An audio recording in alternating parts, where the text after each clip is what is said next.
Hello everyone, welcome back to my channel Kavis academy.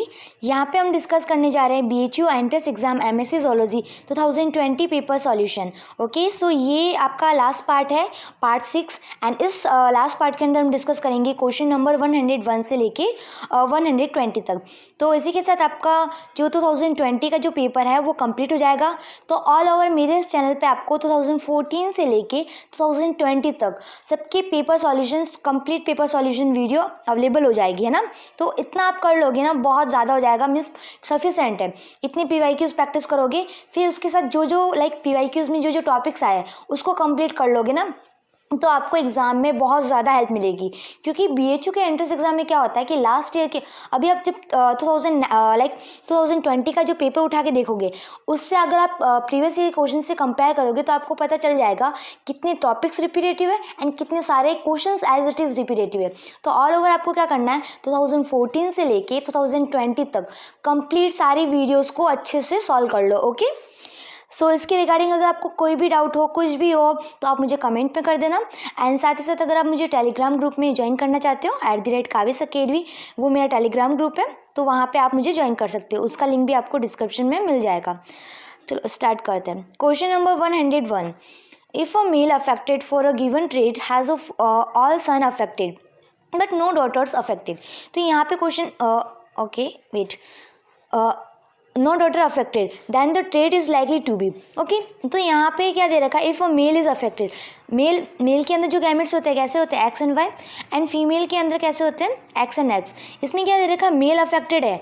Okay, तो उसकी जो आने वाली जो प्रोजनी है, उसके सारे के साथ जो सन है वो सबके सब अफेक्टेड होंगे, बट जो फीमेल है, जिसकी जो डॉटर है, वो अफेक्टेड नहीं होगी। इसका मतलब क्या हुआ, मेल के XY क्रोमोसोम, आपको पता है कि जो मेल है, मेल से उसकी सन में जो ट्रांसफ़र होता है that is a Y chromosome. Okay, and जो फीमेल के अंदर ट्रांसफ़र हो रहा है वो होता है X क्रोमोसोम।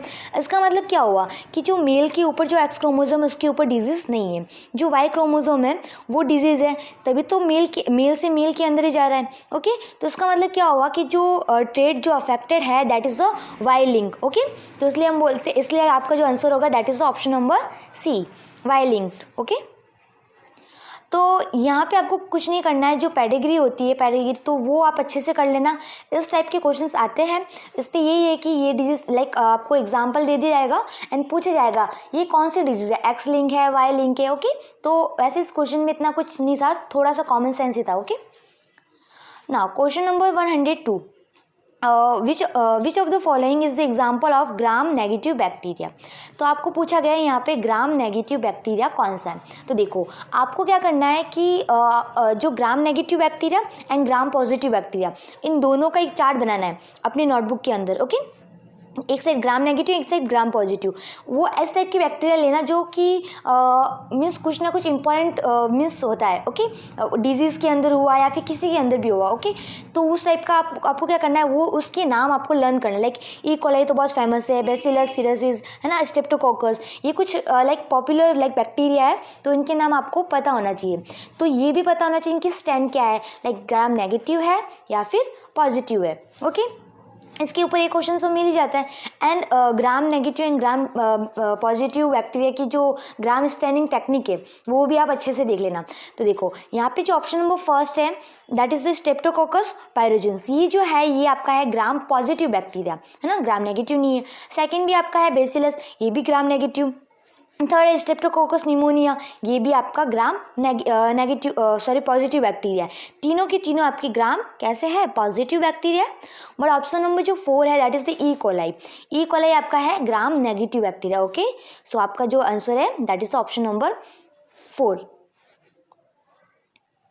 ना क्वेश्चन नंबर 12, ये पीछे रह गया था ना, क्वेश्चन नंबर 12 स्किप हो गया था पार्ट फर्स्ट से। At what the RPM the centrifuges must be said to have a RCM of 1 lakh gram if average R value is R 4। Okay, तो यहाँ पे देखो, आपको एक फॉर्मूला पुट करना है सेंट्रीफ्यूगेशन का।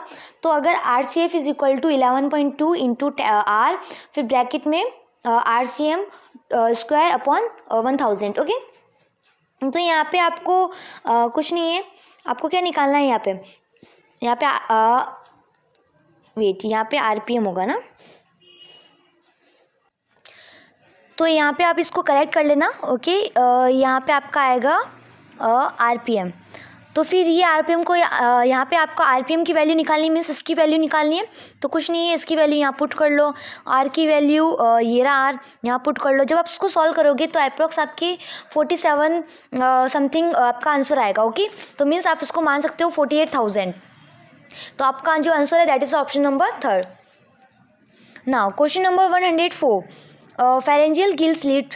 तो यहाँ पे जो pharyngeal gill slit are the unique chordate character. Okay, so option number आपका होगा 3rd correct. Question number 105, which of the following represent secondary structure organisation of a protein. तो आपको यहाँ पे पूछा गया है कि इसमें से कौन सा रिप्रेजेंट करता है सेकेंडरी स्ट्रक्चर, है ना, और प्रोटीन। तो देखो पहला ऑप्शन में क्या दे रखा है आपका डोमेन, सेकंड ऑप्शन में क्या दे रखा है मोटिव। पेप्टाइड तो प्रोटीन के अंदर होते ही है ना, तो ये आपको कोई ज़रूरी नहीं है कि सेकेंडरी होगा टर्सरी। तो पेप्टाइड तो सारे प्रोटीन के अंदर होगा ना, चाहे वो प्राइमरी हो, सेकेंडरी हो या टर्सरी हो, तो ये तो होगा नहीं। अब डोमेन एंड मोटिव में क्या डिफरेंट होता है, देखो जो मोटिव होता है वो सुपर सेकेंडरी स्ट्रक्चर के अंदर होता है। ओके, एंड डोमेन होता है वो टर्सरी स्ट्रक्चर के अंदर होता है। तो यहाँ से आपका आंसर हो गया, सेकेंडरी स्ट्रक्चर के लिए पूछा गया that is the motive. Okay, second चीज़, आपको ये दोनों का ये जो चार्ट है ये बहुत इंपॉर्टेंट चार्ट है, लाइक के बीच में बेसिक डिफरेंट पता होना चाहिए। ओके, तो ये जो है मोटिव किसके बीच में, form by the connected alpha helix. आपको पता है कि जो सेकेंडरी स्ट्रक्चर होता है उसके अंदर अल्फा एंड बीटा हेलिक्स होता है, बीटा सीट होता है। तो इन दोनों की form by the connected alpha helix and the beta sheet through a loop. तो ये होता है मोटिव। डोमेन कैसे बनता है, form by the formation of disulphide bridge, ionic bond, hydrogen bond between the amino acid side chain. तो ये आप ध्यान रखना। ओके, सो ये जो प्रोटीन वाला जो पोर्सन है, प्रोटीन वाला पोर्सन काफ़ी ज़्यादा इंपॉर्टेंट है, बहुत ज़्यादा। इसकी क्या क्या स्ट्रक्चर है, प्रोटीन के बीच में कौन सा बॉन्ड होता है, उसमें से कौन सा वीकेस्ट बॉन्ड है। Okay, and primary secondary tertiary के बीच में बेसिक डिफरेंट क्या है। ओके, तो रामचंद्र प्लॉट, ये सारे आप अच्छे से देख लेना। ओके, तो यहाँ पे आपका जो आंसर होगा that is option number B. Now question number 106, ये हर साल एक क्वेश्चन आता है एंड ये बहुत सिंपल सा क्वेश्चन है, देखते हैं। If recombination frequency between the X and Y loci is 12%। क्या दे रखा है कि जो एक्स एंड वाई के बीच में जो डिस्टेंस है दैट इज 12%। ओके, तो ये लाइन है, लाइन में एक्स एंड वाई कर लेते हैं 12%। Now x and Z loci is 4% और एक्स और जेड के बीच में कितना है 4%। मीन्स देखो सबसे ज़्यादा होगा तो सबसे बड़ी लाइन करेंगे, बड़ी लाइन कर दी। अब ये छोटा है तो एक्स ये रहा, वाई यहाँ पे कर लेते हैं, है ना। तो यहाँ पे हम लाइन करेंगे तो ये आएगा, देखो एक्स जेड इसके बीच में कितनी है 4 है, ठीक है। And the Y and Z loci is 8%। अब वाई एंड जेड इसके बीच में कितनी 8%। अब देखो क्या होता है, देखो यहाँ से यहाँ लाइन की 4 + 8 इज इक्वल टू 12, है ना। तो हम ऐसे इसको हम ऐसे अंडरलाइन कर सकते हैं। इसका मतलब आपको सीरीज क्या बन के आई, एक्स जेड एंड वाई, ये सीरीज बन रही है। तो ऑप्शंस में देखो एक्स जेड वाई कहाँ पे, ऑप्शन नंबर 3rd के अंदर है ना, X Z Y. So option number 3rd हुआ आपका करेक्ट। और भी आप मैच करके देख सकते हो, है ना। अगर आप ऐसे करोगे एक्स एंड जेड को दूर ले लिया तो वाई का करोगे, एक्स एंड वाई अगर आप पे कर लिया तो तीसरा आपका वाई एंड जेड, ये रहा वाई एंड जेड के बीच में आपका 8 ज़्यादा हो जाएगा ना, 12 + 4 16 हो जाएगा। तो ये ऐसे मैच होगा नहीं। तो आप खुद करके देख लेना, बहुत सारे तो इसमें से कोई पॉसिबिलिटी नहीं मिलेगी, ये वाला आपका मैच करेगा। ओके, सो ऑप्शन नंबर आपका होगा X Z Y, option number 3rd correct. ना क्वेश्चन नंबर 107, बहुत सिंपल क्वेश्चन है। Which of the following example illustrate multiple allelism. देखो मल्टीपल एलिलिज्म क्या होता है, मल्टीपल एलिल, है ना। तो जब किसी एक पर्टिकुलर जीन के लिए, मान लो कि एक जीन है उसके लिए बहुत सारे एलील होते हैं, है ना। मीन्स उसके लिए बहुत सारे एलील रिस्पॉन्सिबल होते हैं, बहुत सारे। लाइक हम ब्लड ग्रुप की बात करते हैं, है तो क्या ब्लड ग्रुप है, बट किसी का ए होता है तो किसी का बी होता है, किसी का आई मीन्स ओ, है ना, आई मीन्स ओ। तो डिफरेंट टाइप के ब्लड ग्रुप्स होते हैं। क्यों होते हैं, क्योंकि अलग अलग एलिल्स प्रेजेंट होते हैं, एलिल्स की डिफरेंट फॉर्म प्रेजेंट होती है ना। मेनली क्या होता है कि एलिल्स की 2 ऑपोजिट फॉर्म प्रेजेंट होती है, बट मल्टीपल एलिल में 2 से ज़्यादा फॉर्म प्रेजेंट होते हैं, उसको हम बोलते हैं मल्टीपल एलिल्स। तो यहाँ पे जो AB O ब्लड ग्रुप है उसके अंदर देखो कितने टाइप के एलील है, एक तो हो गया ए, एक हो गया बी, एक हो गया ओ, है ना। तो 3 डिफरेंट AB भी हो जाता है ना। तो आपका 3 डिफरेंट टाइप के एलील्स आपको यहाँ पे मिल जाएंगे। सो ऑप्शन नंबर आपका होगा A correct. Now, question number 108. A suitable example DNA repair deficiency disorder in human is. अब देखो, जब हम डीएनए रिपेयर मैकेनिज्म देखते हैं तो ये जो टॉपिक है बहुत ज़्यादा इंपॉर्टेंट है। बायोटेक्नोलॉजी के अंदर ये टॉपिक आता है और बायोटेक के अंदर आता है। उसके अंदर जो डीएनए रिपेयर मैकेनिज्म है वो आप अच्छे से कर लेना। तो उसके अंदर एक टॉपिक आता है डीएनए रिपेयर के अंदर भी, बेस एस्किशन, न्यूक्लियोटाइड एस्किशन, मिसमैच, है ना। तो उसके अंदर जो न्यूक्लियोटाइड एस्किशन है उसके अंदर क्या होता है, रिपेयर मैकेनिज्म। तो उसके अंदर क्या होता है कि उस कंडीशन में क्या होता है, न्यूक्लियोटाइड एस्किशन में थायमिन डाइमर का फॉर्मेशन हो जाता है। देखो, ये वैसे थायमिन डाइमर के बारे में काफ़ी ज़्यादा क्वेश्चंस आते हैं। अब टी के सामने क्या आना चाहिए, ए आना चाहिए, बट किसी कंडीशन की वजह से, ये जो यूवी लाइट की वजह से ना, यूवी की वजह से क्या होता है कि ये टी है वो ए के साथ बॉन्ड नहीं बना पाता है। क्यों? फिर इसकी जो पास में जो टी होता है उसके साथ डबल बॉन्ड बना लेगा। अब ये डबल बॉन्ड बना लेगा तो क्या होगा, यहाँ पे सामने क्या होगा, स्पेस क्रिएट हो जाएगा, क्योंकि इसके सामने बॉन्ड बना नहीं रहा है। तो बॉन्ड नहीं बनाएगा तो क्या होगा, यहाँ पे ये वाला एरिया क्या हो जाएगा, खाली रह जाएगा। ओके, तो खाली होने की वजह से आपको पता है कि अगर एक भी न्यूक्लियोटाइड के सीक्वेंस में कुछ ना कुछ मिस्टेक आ गई तो क्या होगा, पूरा का पूरा अमीनो एसिड चेंज हो जाता है ना, प्रोटीन अलग बन जाता है। ओके, पूरा अमीनो एसिड अलग बन जाएगा क्योंकि शिफ्टिंग हो जाएगी न्यूक्लियोटाइड की। तो इस कंडीशन में यहाँ पे जो थायमिन जो बॉन्ड बन रहा है उसको वापस रिपेयर करने के लिए बॉडी के अंदर बहुत सारे रिपेयर मैकेनिज्म्स होते हैं। ओके, तो इसके जो थायमिन डाइमर का जो रिपेयर करने का जो मैकेनिज्म है that is the nucleotide excision repair mechanism. ये क्या करता है कि अपने इस टेक्निक के अंदर आप अच्छे से डिटेल में पढ़ना। इस टेक्निक के थ्रू क्या होता है कि जो हमारे बॉडी के अंदर थायमिन डाइमर का फॉर्मेशन हुआ उसको क्या करेगा, ब्रेक कर लेगा। जब ये ब्रेक हो जाएगा तो ये किसके साथ बॉन्ड बनाएगा, एडेनिन के साथ। तो ये जो प्रॉब्लम है क्या हो जाएगी, सॉल्व हो जाएगी। ओके, तो कभी कभी क्या होता है कि किसी पर्सन के अंदर ये जो न्यूक्लियोटाइड एस्किशन रिपेयर मैकेनिज्म है वो काम नहीं करता है। अब देखो, वर्क नहीं करेगा तो क्या होगा, ये ए एंड टी दोनों डबल बॉन्ड बन जाएंगे। डबल बॉन्ड बनने से क्या होगा, इसके सामने बनेगा नहीं, है ना। तो इस वजह से पर्सन में बहुत सारे डिफेक्ट आने स्टार्ट हो जाएंगे। तो इसी डिजीज़ क्रिएट होगी ना, उस डिजीज़ को हम बोलते हैं ज़ेरोडर्मा पिगमेंटोसा। सो ऑप्शन नंबर आपका होगा बी करेक्ट। ये जो डिजीज़ है वो डीएनए रिपेयर डेफिशिएंसी की वजह से होती है। Now question number 109, during gastrulation in xenopus the blastocoel. Okay, तो जब यही है कि जो गैस्ट्रुलेशन प्रोसेस होती है वो आप अच्छे से देख लेना। देखो, गैमेट्स का फ्यूज़न होने के बाद क्या होता है, जाइगोट का फॉर्मेशन होता है। तो यहाँ पे देखो, जाइगोट का फॉर्मेशन हो गया। अब जाइगोट के फॉर्मेशन के बाद क्या होता है, क्लीवेज होता है। क्लीवेज के बाद क्या होगा, ब्लास्टो। ये सीक्वेंस भी लर्न कर लेना, क्योंकि कभी कभी पूछा जाता है कि सीक्वेंस का ऑर्डर भी पूछा जाता है कि सबसे पहले zygote, then cleavage, then blastula, then gastrula. तो ये सीक्वेंस भी आपको लर्न हो जानी चाहिए। ओके, देखो, क्लीवेज होगा ब्लास्टुला से पहले मोरुला, है ना, फिर ब्लास्टुला। फिर उसके बाद क्या होता है कि जो ब्लास्टुला को यहाँ से कट किया, ये ब्लास्टुला को जब कट करते हैं तो अंदर जो कैविटी दिखती है that is the blastocoel cavity. Okay, इसको हम बोलते हैं ब्लास्टोसिल कैविटी। अब उसके बाद क्या होता है कि जो बाहर वाली जो लेयर है वो क्या होगी, धीरे धीरे अंदर की साइड जाएगी, है ना। बाहर की जो लेयर है धीरे धीरे अंदर की साइड जाएगी। अब देखो, जब बाहर की जो लेयर है, ये मान लो कि ब्लास्टोसिल कैविटी है। ओके, कैविटी है। अब ये जो बाहर वाली लेयर अंदर जाएगी तो ये ब्लास्टोसिल जो कैविटी वो क्या हो जाएगी, कम हो जाएगी, है ना, डिसअपेयर होने स्टार्ट हो जाएगी। ओके, एंड जब ये अंदर जाएगी, अंदर वाली लेयर जाएगी तो यहाँ पे जो अंदर जा रहा है तो ये एक न्यू कैविटी क्रिएट हो जाएगी। इस न्यू कैविटी का नाम है, हम बोलते हैं आर्किट्यूरम। ओके, एंड ये आगे जाके गट का फॉर्मेशन करेगी। ओके, मीन्स हम ये बोल सकते हैं प्रिकर्सर है गट का। ओके, तो अब देखो ऑप्शंस के अंदर फर्स्ट ऑप्शन ही आपका होता है करेक्ट। क्यों होता है कि देखो कि जब गैस्ट्रुलेशन प्रोसेस होता है xenopus के अंदर, जो ब्लास्टोसिल होता है इस डिस्प्लेस, वो क्या हो जाएगा, डिस्प्लेस हो जाएगा। क्यों होगा, क्योंकि इसके अंदर वो आर्किट्यूरम कैविटी बन रही है। ओके, दूसरा क्या है, and its original location is occupy by, इसकी जो लोकेशन है एक्यूपाई बाय एंडोडर्म्स। जो एंडोडर्म वाली लेयर है वो उसके अंदर एंडोडर्म वाली जो अंदर वाली जो लेयर है, ये वाली बाहर की जो अंदर आ रही है, बट जो अंदर वाला इसको क्या बोलेंगे, एंडोडर्म, ये एक्टोडर्म। तो जो एंडोडर्म वाली जो लेयर है वो उसकी वो इसकी जगह ले लेगी। ओके, एंड जो आर्किटेरन है which is the precursor to the gut, तो ये ऑप्शन, ये क्या बनाएगा, जो आर्किटेरन है वो क्या बना रहा है, gut cavity. Okay, so option number आपका होगा फर्स्ट करेक्ट।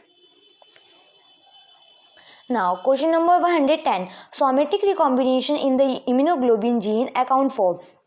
तो सोमेटिक रिकॉम्बिनेशन, तो देखो क्या होता है ना कि जब हम एंटीबॉडीज़ पढ़ते हैं ना, एंटीबॉडीज़ डिफरेंट टाइप की होती है, दैट इज़ द गम दे I IgA, IgG, IgA, IgM, D and E। Okay, तो ये जो एंटीबॉडीज़ बन रही है ना अलग अलग टाइप्स की, तो इसके पीछे रीज़न क्या है, तो ये एंटीबॉडीज़ का डायग्राम ये है। तो इसकी जो हैवी चेन वाला जो एरिया होता है उसके अंदर अमीनो एसिड की सीक्वेंस डिफरेंट होने की वजह से यहाँ पे ये अलग हो जाता है। तो यहाँ पे क्या होता है, कुछ रिकॉम्बिनेशन होता है, जीन का ऐसे रिकॉम्बिनेशन होता है।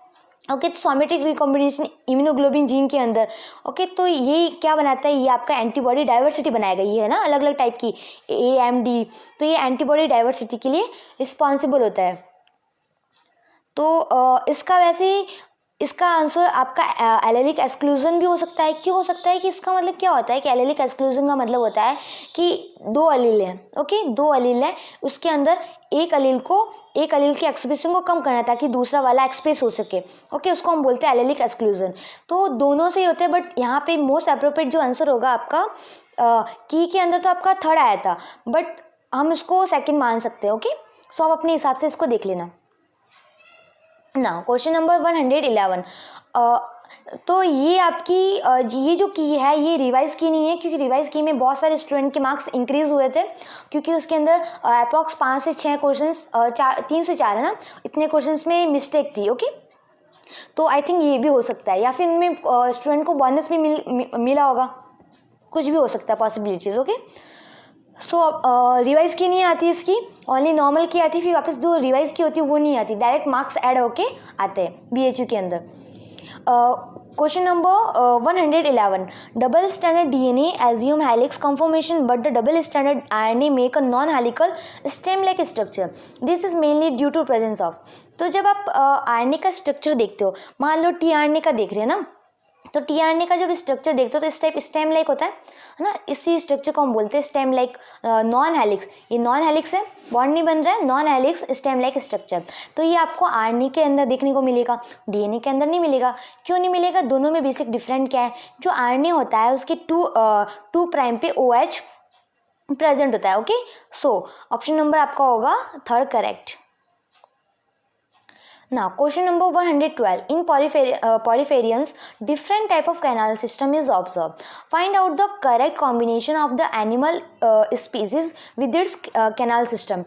लोग कैनाल सिस्टम के बारे में है ना, ये अगेन क्वेश्चन आ गया।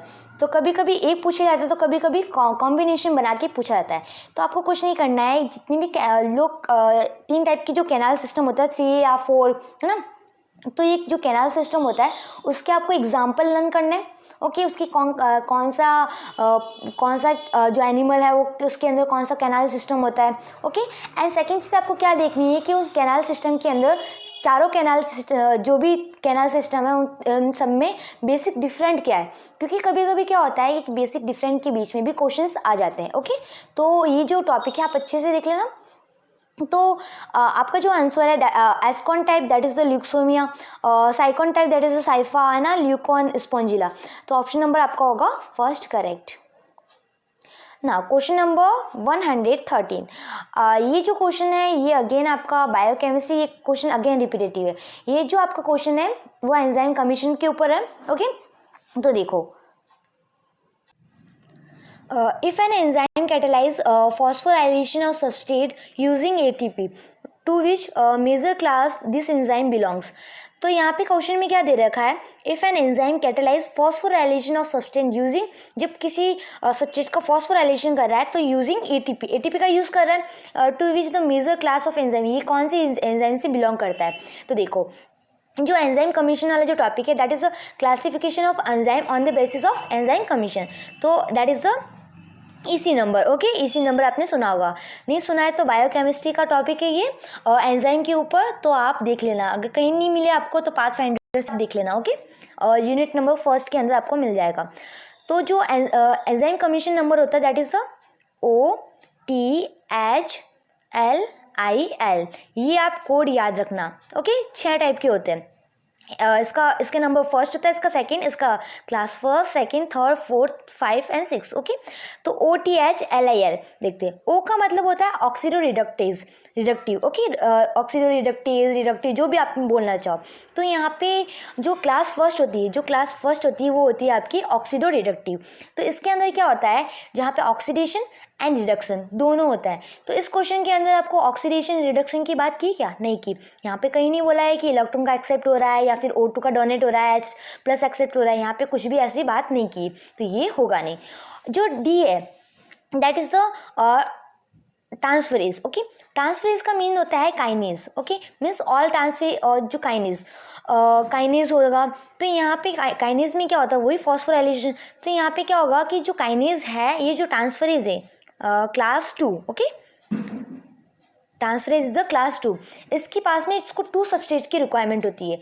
मान लो, इसका एक एग्जांपल समझते हैं। मान लो कि कोई ग्लाइकोप्रोटीन है। ओके, कोई ग्लाइकोप्रोटीन है, वो कन्वर्ट हो रहा है इनटू द ग्लाइकोलिपोप्रोटीन। तो वो अकेला नहीं होगा, उसको एक और सबस्ट्रेट की रिक्वायरमेंट होती है। ये क्या करेगा, ATP का यूज़ करेगा एंड ATP कन्वर्ट होगा इनटू द ADP।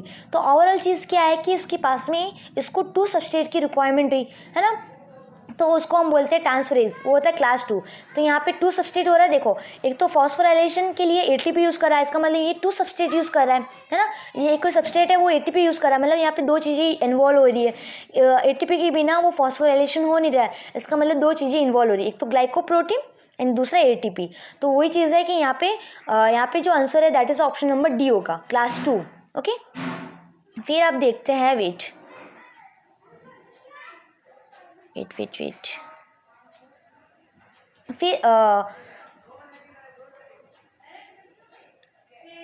फिर हम देखते हैं H, है ना। H का मतलब होता है हाइड्रोलेज। क्या होता है, हाइड्रोलेज। अब देखो, हाइड्रोलेज का मतलब होता है कि कोई एंजाइम का अगर ब्रेक डाउन करना है हमें, है ना, तो उसके लिए हमें वाटर मॉलिक्यूल की रिक्वायरमेंट होगी। क्या होगी, वाटर। मीन्स वाटर की प्रेजेंस पे अगर कोई एंजाइम वर्क कर रहा है, इस टाइप के एंजाइम को हम बोलेंगे हाइड्रोलेज। एंड ये बिलोंग करता है क्लास 3।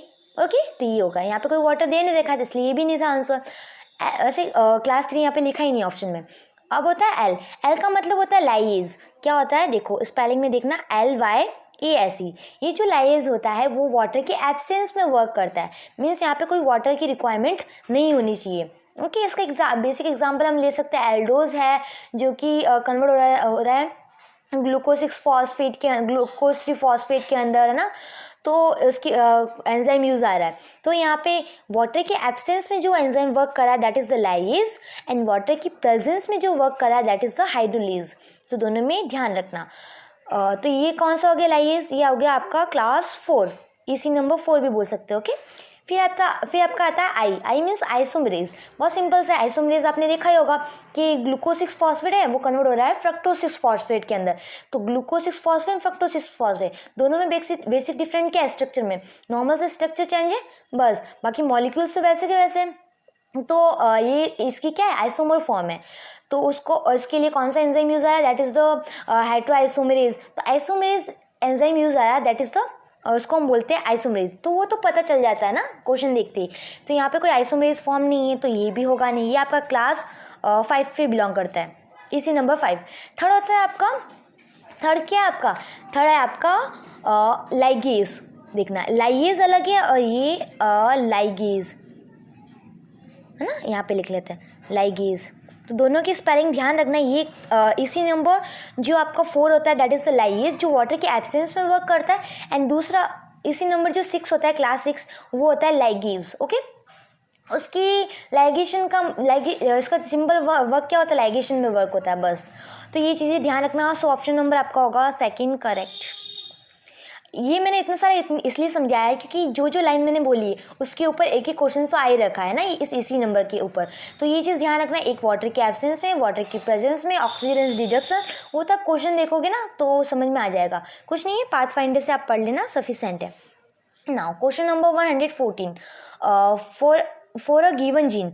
कोई जीन है, कोई एक जीन है ना, given gene, a diploid individuals will contain, तो कोई एक जीन होगा, मान लो आई जीन है, तो उसके पास क्या होगा, दो अलील फॉर्म होती है। मेनली हम मानते हैं नॉर्मल केस के अंदर एक जीन के पास दो अलील होगी, है ना। या तो मान लो किसी पर्सन की आई है, तो आई अगर उसकी ब्लैक जीन भी हो सकता है, ब्राउन जीन भी हो सकता है, जो डोमिनेंट होगा वो 100 होगा, है ना। तो एक जीन के पास 2 अलील होते हैं, तो कितने होंगे, option number A 2 Aleel. Multiple अलील तो बहुत रेयर केस में, लाइक ब्लड ग्रुप के अंदर बहुत कम केस में, जो मेनली हम बोलते हैं कि एक जीन के अंदर 2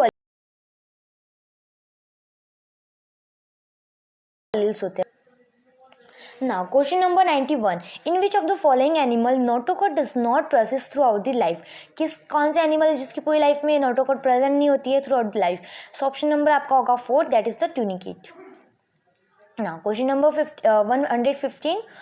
Diabetes insipidus is due to deficiency of, तो ये क्वेश्चन भी अगेन रिपीटेटिव है।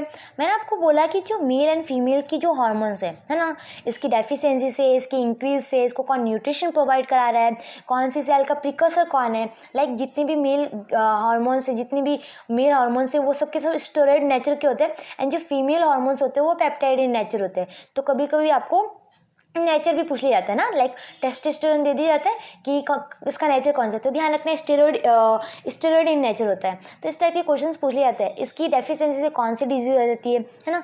तो जो डायबिटीज इंसिपिडिस है ये होती है due to deficiency of vasopressin. Option number आपका होगा first correct. Now question number 116। The tumour, इसके और भी फंक्शंस होते हैं तो आप देख लेना, बहुत सारे फंक्शंस हैं, तो वो आप एक बार अच्छे से देख लेना। Now, question number 116. The tumor suppressor gene mutate in the most of human cancer. देखो आपको क्या करना है, यहाँ पे ट्यूमर सप्रेसर जीन है वो म्यूटेट हो रहा है, तो म्यूटेट होने की वजह से कैंसर कॉज होता है, तो कौन सा है ना, तो वो है आपका P53। आपको क्या करना है, कैंसर के अंदर ज़्यादा कुछ नहीं पढ़ना है, बस ये ध्यान रखना कि कैंसर की प्रॉपर्टी क्या है, एक कैंसर सेल की प्रॉपर्टी क्या है ना। कैंसर सेल की प्रॉपर्टी के ऊपर एक ना एक क्वेश्चन आपको मिल ही जाएगा। कुछ नहीं है, 10-15 उसके लाइक पॉइंट्स होते हैं कि ये उसको किसी सेल की, इसकी किसी ग्रोथ फैक्टर की रिक्वायरमेंट नहीं होती है, इसको किसी इसके अंदर एंजियोटेंसिन्स होती है, सेल्स होती है जो उसको न्यूट्रिशन प्रोवाइड करती है, इसको किसी मीडियम की ज़रूरत नहीं होती है, ये एक अनग्रोथ अनकंट्रोल मैनर में डिवाइड करती है। ऐसे बहुत सारे कैरेक्टर होते हैं जो एक कैंसर सेल की प्रॉपर्टी होती है, तो वो आप इसको सीरम की रिक्वायरमेंट नहीं होती, ग्रोथ करने के लिए किसी सीरम की रिक्वायरमेंट नहीं होती है ना, नो सीरम, तो ध्यान रखना। तो इस टाइप के बेसिक क्वेश्चंस आपको पूछे जाते हैं, तो कैंसर के ऊपर ध्यान रखना। सेकंड चीज़ ये ध्यान रखना कि जो पहला तो हो गया ट्यूमर के जो कैंसर सेल की प्रॉपर्टीज़, ओके, उसकी 10-12 प्रॉपर्टीज़ होगी, वो आप अच्छे से लर्न कर लेना। फिर आपको सेकंड चीज़ ये देखना है कि कौन सा ट्यूमर सप्रेसर जीन है, कौन सा ट्यूमर इंड्यूसिंग जीन है, एंड उसकी म्यूटेशन से क्या होता है, उसकी सप्रेसर से क्या होता है, वो आप थोड़ा देख लेना। ओके, सो ऑप्शन नंबर आपका होगा first correct. Now, question number 117.